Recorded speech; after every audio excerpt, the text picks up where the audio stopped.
स्वतंत्रता, आज़ादी, फ्रीडम, ये एक ऐसा शब्द है ना जो हर इंसान के दिल में एक अलग ही जगह रखता है। इतिहास उठाकर देख लीजिए, लोगों ने इसके लिए अपनी जान तक कुर्बान कर दी है। पर आखिर ये आज़ादी है क्या? क्या इसका मतलब है जो मन में आए वो करना? चलिए, आज इसी सवाल की गहराई में उतरते हैं। इस बारे में 20वीं सदी के एक महानतम लीडर नेल्सन मंडेला ने एक बहुत ही गहरी बात कही थी। उन्होंने कहा, स्वतंत्र होने का मतलब सिर्फ अपनी जंजीरों को उतार फेंकना नहीं है, बल्कि इस तरह से जीना है जो दूसरों की स्वतंत्रता का सम्मान करे और उसे बढ़ाए।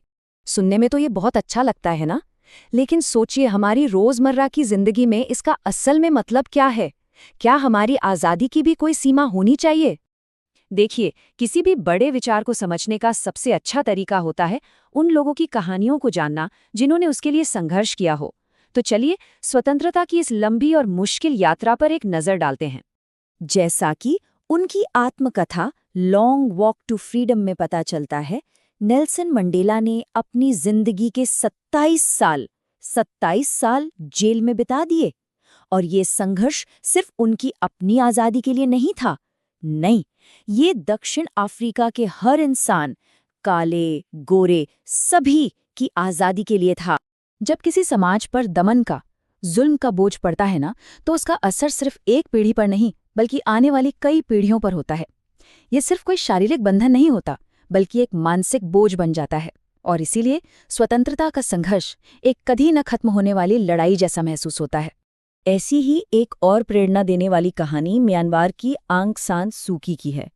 वो अपने लोगों की आज़ादी के लिए सालों तक अपने ही घर में नज़रबंद रहीं, अपने परिवार से एकदम दूर। हालत ये थी कि जब उनके पति कैंसर से अपनी आखिरी सांसें गिन रहे थे, तब भी वो उनसे मिलने नहीं जा सकीं। उन्होंने एक किताब लिखी है जिसका नाम ही है फ्रीडम फ्रॉम फियर, यानी डर से आज़ादी। वो कहती हैं, मेरे लिए असली स्वतंत्रता डर से स्वतंत्रता है। और जब तक आप डर से आज़ाद नहीं हो सकते, आप एक सम्मानजनक जिंदगी जी ही नहीं सकते। तो यहाँ पर आज़ादी का मतलब सिर्फ बाहरी जंजीरों से छूटना नहीं है, बल्कि मन के अंदर जो डर है उससे भी आज़ाद होना है। और यहीं से स्वतंत्रता का एक बहुत ही दिलचस्प पैराडॉक्स, मतलब एक विरोधाभास सामने आता है। एक तरफ है एक व्यक्ति की आज़ादी और दूसरी तरफ है पूरे समाज की ज़रूरतें। क्या ये दोनों चीज़ें एक साथ शांति से रह सकती हैं? जरा सोचिए, क्या एक ऐसे समाज की कल्पना की जा सकती है जहां हर किसी को पूरी, मतलब 100% एब्सोल्यूट फ्रीडम हो? कोई नियम नहीं, कोई रोक टोक नहीं। क्या ये मुमकिन है? चलिए, दो दुनियाओं की कल्पना करते हैं। एक तरफ है पूर्ण व्यक्तिगत स्वतंत्रता, जहां कोई नियम नहीं, कोई ट्रैफिक लाइट नहीं, कोई कानून नहीं। और दूसरी तरफ है सामाजिक व्यवस्था, जहां कानून और कुछ बंधन हमें केओस यानी अराजकता से बचाते हैं।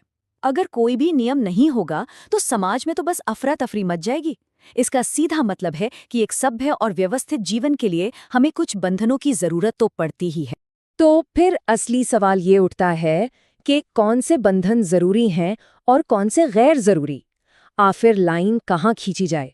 यहीं पर राजनीति सिद्धांत का एक बहुत महत्वपूर्ण आइडिया सामने आता है, जिसे कहते हैं हानि सिद्धांत या हार्म प्रिंसिपल।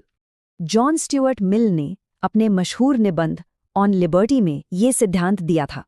ये कहता है कि किसी पर उसकी मर्जी के खिलाफ ताकत का इस्तेमाल करने का सिर्फ एक ही सही कारण हो सकता है, और वो है दूसरों को नुकसान से बचाना। आसान भाषा में कहें तो सरकार या समाज किसी के काम में तभी दखल दे सकता है जब उसके उस काम से किसी और को नुकसान पहुंच रहा हो। इसे और आसान बनाने के लिए मिल ने कामों को दो हिस्सों में बांटा। पहले है स्व संबंधी कार्य, जैसे कोई क्या कपड़े पहनता है या कौन सा संगीत सुनता है। इसका असर सिर्फ उसी व्यक्ति पर पड़ता है, इसलिए समाज को इसमें दखल देने का कोई हक नहीं।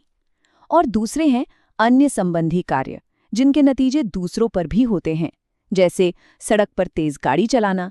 अगर इससे किसी को खतरा हो सकता है तो समाज इस पर रोक लगा सकता है। तो इस सिद्धांत को असल जिंदगी में कैसे लागू करें? इसके कुछ आसान से स्टेप्स हैं। सबसे पहले पूछना है, क्या इस काम से दूसरों को कोई नुकसान हो रहा है? दूसरा कदम, क्या ये नुकसान सीरियस यानी गंभीर है?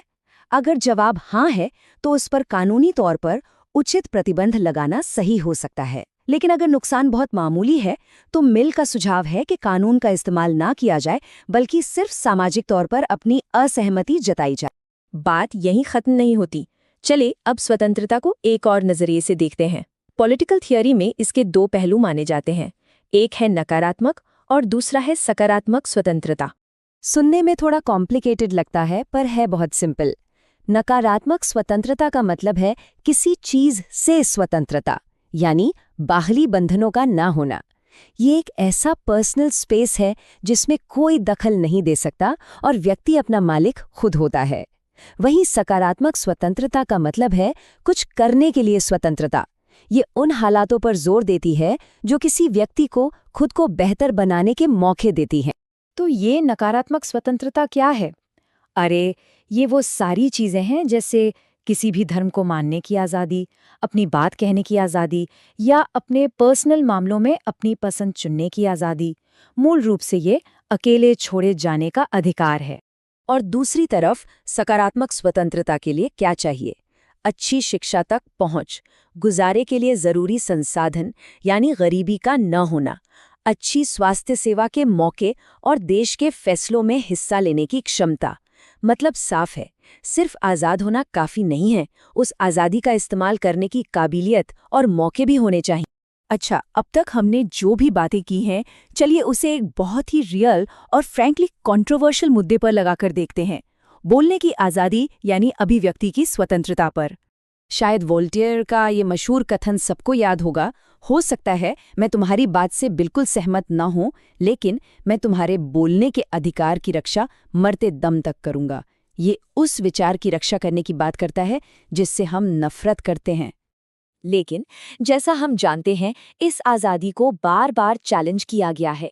इतिहास में ऐसे कई उदाहरण हैं, जैसे दीपा मेहता की फिल्म जो वाराणसी की विधवाओं पर थी, या सलमान रुश्दी का उपन्यास द सैटानिक वर्सेस, या फिर नाटक मी नथुराम बोलते। इन सभी पर कुछ वर्गों के विरोध के बाद बैन लगा दिया गया, जो दिखाता है कि ये बहस कितनी मुश्किल और जटिल है। और अब आखिर में चलिए स्वतंत्रता को एक भारतीय नजरिए से भी समझते हैं, जो हमें एक अलग और बहुत ही गहरी सोच देता है।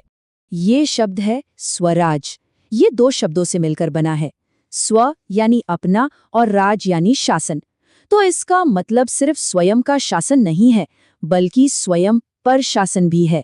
जैसा कि महात्मा गांधी ने कहा था, स्वराज तब है जब हम खुद पर शासन करना सीखते हैं। ये सिर्फ राजनीतिक आज़ादी नहीं, बल्कि अपनी कमजोरियों से मुक्त होना और अपनी काबिलियत को पूरी तरह से निखारने की आज़ादी भी है। तो घूम फिरकर हम वापस वहीं आ जाते हैं जहां से हमने शुरुआत की थी, नेल्सन मंडेला की उस बात पर। और ये हमें एक आखिरी और शायद सबसे जरूरी सवाल पर लाकर छोड़ता है। अलग अलग विचारों और हितों से भरी इस दुनिया में हम असल में इस तरह से कैसे जी सकते हैं कि दूसरों की स्वतंत्रता का न सिर्फ सम्मान हो, बल्कि वो और बढ़े? शायद इसका जवाब हम सभी को मिलकर ही खोजना होगा।